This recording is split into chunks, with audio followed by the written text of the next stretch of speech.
Много често, когато си критикувал нещо много силно, ти си го взел и си го поставил на пътя си, и когато то дойде на пътя на твоя живот, ти осъзнаваш, че не си много по-различен от човека, който си критикувал преди. Тогава Вселената те поставя в позиция да застанеш в обувките на онзи човек, който толкова усърдно си сочил с пръст, и всъщност да осъзнаеш, че докато не минеш през една опитност, ти не можеш да разбереш позицията на човека, който минава през нея и който взима някакви решения. Не си позволявай да критикуваш, защото ти не знаеш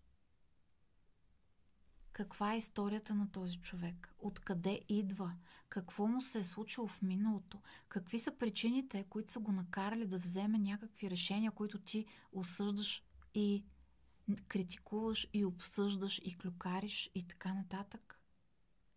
Това наистина провокира Вселената да те постави в същата позиция един ден.